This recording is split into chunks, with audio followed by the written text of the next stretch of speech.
Welcome to the Real News Network. I'm Gregory Wilpert, coming to you from Quito, Ecuador. In the latest installment of the ongoing corruption scandal in Brazil, the country's lead prosecutor, Rodrigo Janot, filed criminal corruption charges against former presidents Lula da Silva, Dilma Rousseff, and also against 6 lawmakers from the president's governing party, PMDB party, and is charging them with having formed a criminal organization. All are being accused, actually, of having taken up to several $100 million in bribes, for the most part from the Brazilian construction company Odebrecht. Lawyers for the former Workers' Party president Lula da Silva and Dilma Rousseff are countering that the prosecutions failed to provide any concrete evidence against them. Last June, though, Lula himself was convicted of having taken smaller bribes. He is now appealing the conviction, while he's also running for president again for elections that will be held late next year. Joining us to make sense of the latest developments in Brazil is Alex Hochuli. Alex is a researcher and communications consultant based in Sao Paulo. He blogs at alexhochuli.xyz, and he's the producer of Aufhebunga podcast, and recently wrote an article on Brazil for Jacobin magazine. Thanks for being here, Alex. Thanks for having me. So once again, it looks like Brazil's entire political class is being accused of corruption, including the very top now, with 2 former presidents and the current one facing prosecution. Let's look at the individual charges against the main players, Lula, Dilma, and Michel Temer. How credible would you say are the charges that are being filed against each one of them so far? Look, it's really very hard to say, precisely because this is the pace of the investigation is not something that's driven by the natural course of justice, but these things are intimately political. And so it's very hard to ascertain whose agenda is being pursued with each of these charges being filed. What you've got is 4 separate cases right now that have really come to light in the past week. You have the ongoing car wash investigation into a number of politicians, but specifically Lula in this case, which he's already been condemned in the first instance back in April, and now is being investigated further for links to the Odebrecht construction company. You've also got a separate accusation of the PT, the Workers' Party, operating as a criminal gang in Congress. You've got a third one, which is a similar accusation against the PMDB, Michel Temer's party, operating as a criminal gang. And then you've got the ongoing complications around the plea bargain filed by JBS, which is the world's largest meat packer, who the head of that recorded Michel Temer in compromising situations. And that plea bargain has now been brought into question precisely because of withholding of evidence. Does that sound like a lot already? It sure does. So, but Lula and Dilma no longer enjoy protection from prosecution because they're out of office. But Temer, the president, does enjoy protection from, and as long as he has support from the legislature. What's the situation for him? How solid is that support? And will he be able to maintain it despite his incredibly low popularity rating, which last time I looked, I think was between 6 and 10%. Yeah, and in fact, even lower by some indices. So this will all come to a crunch by the end of this week, because the Attorney General, who's on his way out, he's being replaced by someone who's even closer to Michel Temer, unfortunately. He needs to file the charges and send them to Congress to vote on by the end of this week. Temer was already able to survive a initial vote a month ago, and now looks likely to survive the second vote, precisely because the plea bargain that was entered by the head of JBS has been put into question because someone in the Attorney General's office seemed to be colluding with JBS and enticing him to enter into a plea bargain. And this is something that the opposition to Temer's impeachment, that is to say Temer's own party and allies, will seek to use to defeat any impeachment of Michel Temer. It's also important to note that the sums of money spent to defend Temer, the sort of pork spending that Temer dished out to protect himself, to save himself in a vote in Congress, are absolutely gigantic, and that looks to remain the case in this upcoming vote.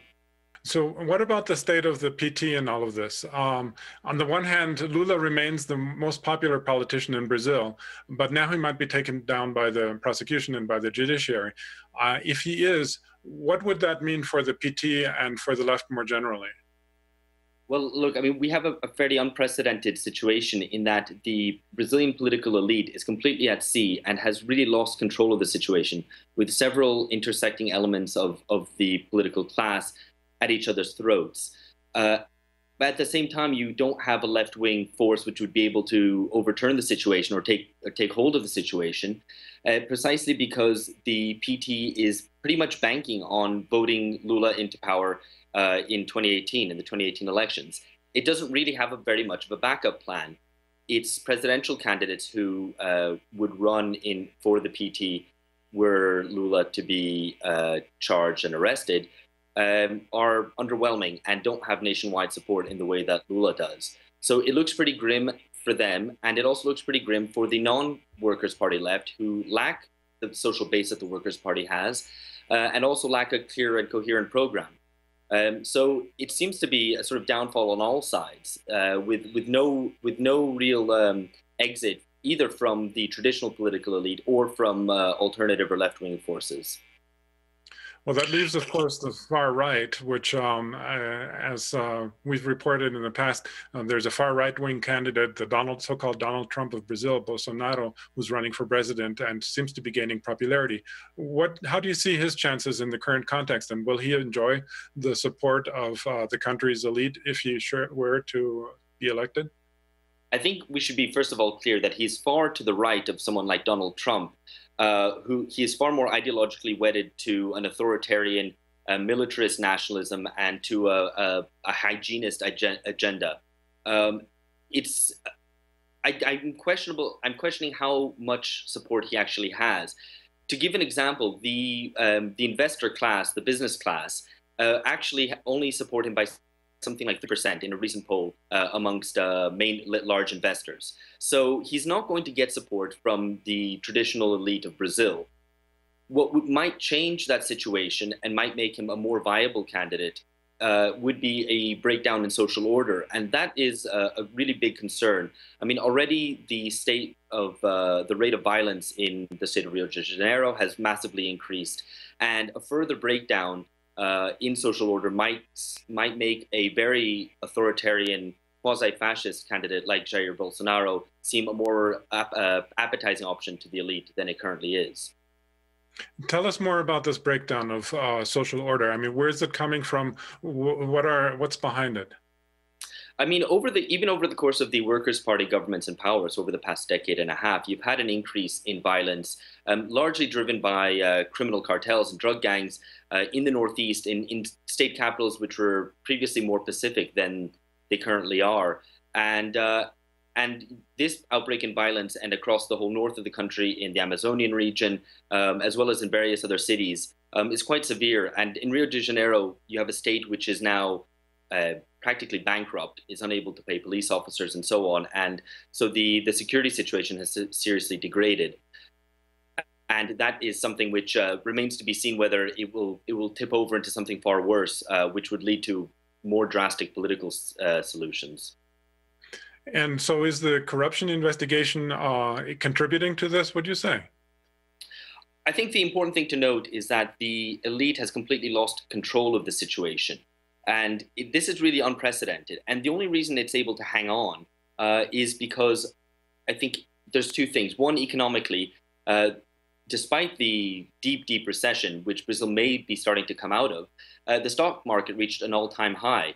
And foreign investment continues pretty stable. And the upper middle class or the upper quintile of earners saw a 10% increase in income in 2017. And so you have evidence of, for example, the luxury good markets picking up and high-end car sales. So that all conspires to leave the elite, despite severely weakened by the anti-corruption investigations, able to sort of hold on because it doesn't have the push from, say, the business class to say, you guys have to get out. We need someone else to come in because this situation is untenable.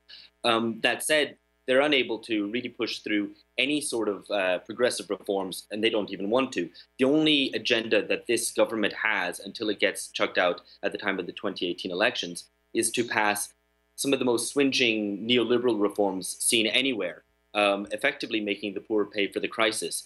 And that is the only political agenda that's there. The security situation is not on the agenda. A developmentalist agenda is not being pursued.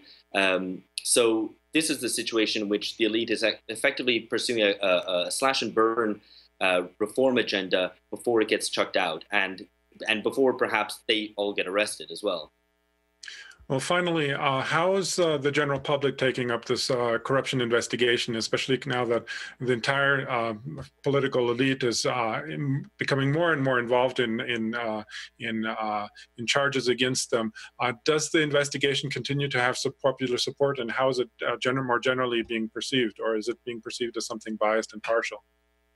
There is a huge amount of fatigue nowadays, I think, with this. You had the peak of the anti-corruption movement in 2016, which was, although there were sections of it which were honestly anti-corruption, it was primarily an anti-Workers' Party campaign.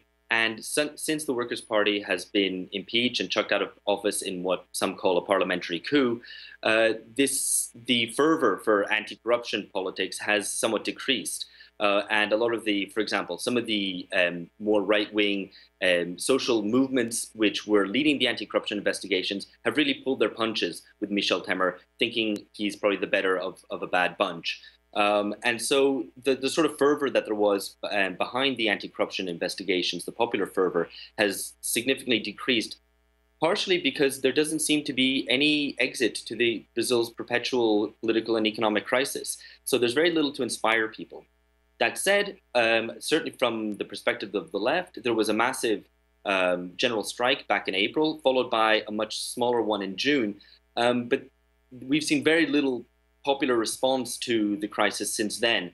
And I think the sad news might be that Brazilians have, after 3-4 years of tumult, become a bit accustomed to it and are just focusing on their own private lives, and a bit tired of this ongoing political situation, which seems to have no resolution and no hope. Well, we'll certainly continue to follow the situation and hope to have you back on. I was speaking to Alex Hochuli. He's a researcher and communications consultant based in Sao Paulo and blogs at alexhochuli.xyz, and is also the producer of the Aufhebunga podcast. Thanks again, Alex, for having joined us. Thank you. And thank you for watching the Real News Network.